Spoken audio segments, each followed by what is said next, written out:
This is the story of a man born before his time.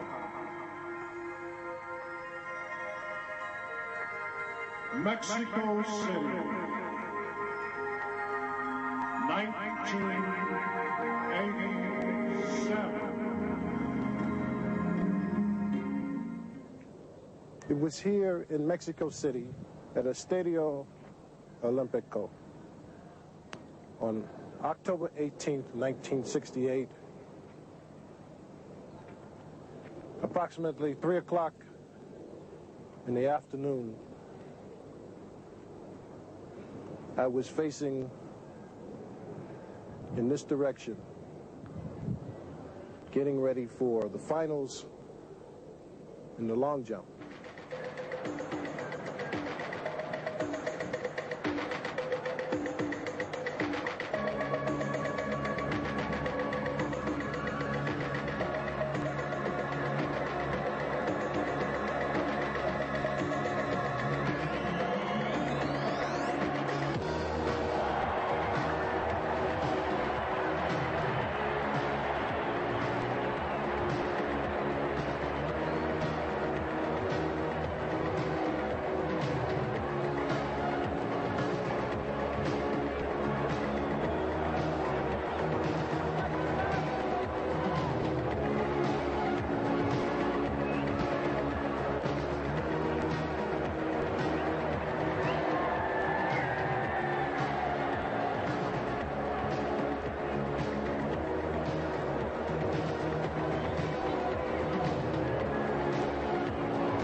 Miami, en Floride, une ville américaine gigantesque, installée au ras de l'Atlantique, ville de tourisme et de retraités.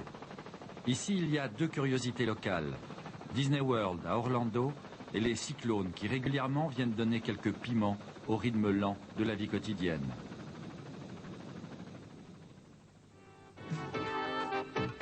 « 19 ans après son record de légende, c'est ici que nous avons retrouvé Bob Beamon.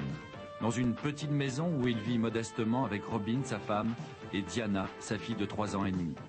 Il avait 22 ans en 1968, il en a aujourd'hui 41.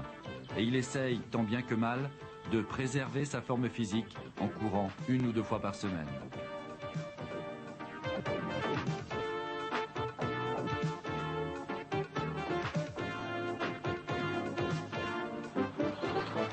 Aujourd'hui, Beamon est presque un anonyme aux États-Unis. Un pays qui idolâtre surtout les sportifs professionnels. Mais il n'a aucun regret, aucune amertume quand il découvre les sommes astronomiques touchées par les stars actuelles de l'athlétisme, lui qui n'a connu que le pur amateurisme. I never experienced having much money. I mean, much money is no problem. I mean,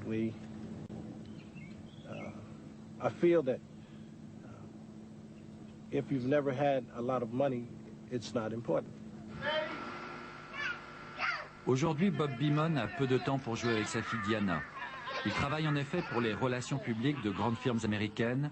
Il est consultant occasionnel pour une chaîne américaine de télévision et il est même apparu dans une publicité pour une bière. You know, back in the 68 Summer Games, I set a world's record in the long jump. And a lot of people said that no one would ever jump that far again. Well, if he thinks he's going to beat Bob Beamon's record, I just got one thing to say to him. I hope you make it, kid.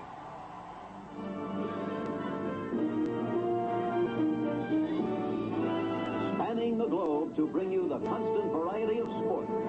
Organized for the women's 200-meter run, so here we are again. Jim Lampley with Bob Beamon, and Bob Lewis is... Après des années passées à chercher son équilibre familial et professionnel, Bob Beamon s'est stabilisé auprès de Robin, qu'il a épousée il y a 4 ans. Robin qui nous trace un portrait plein de tendresse de son mari.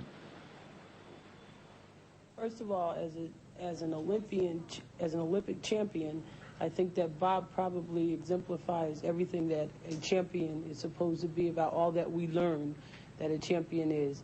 As a normal, everyday person, he's a father, he's a good husband.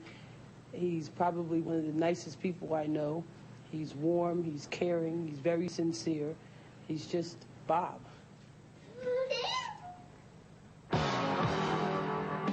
29 pieds 2 pouces et demi, 8 mètres 90 en mesure américaine, peint sur ce tableau, accroché sur un mur blanc. C'est le seul témoignage visible que le champion olympique a gardé de son titre et de son record. Bob Beamon n'a pas de reliques sportives, mais des statues d'origine haïtienne comme décor. Et sa sensibilité artistique se retrouve aussi dans son langage quand on lui demande sa définition du sport. Well, it's like an art. Freestyle, contemporary, modern. It's individual. I think that you have the freedom, the movement. And track and field is like an art. So I like that description of what track and field is, because it's so individual. It's not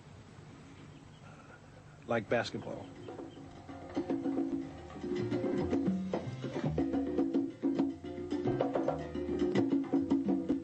La sculpture, le sport, mais aussi la musique. Passion dévorante de Bob Beamon, percussionniste émérite, qui y consacre l'essentiel de ses soirées et de ses loisirs.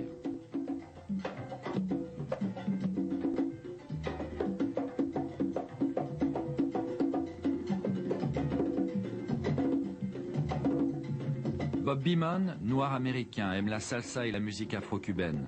Musique noire qui prolonge 1968, quand il soutenait le combat de ses amis Tommy Smith et John Carlos, dont le poing levé, ganté de noir, avait frappé le monde entier.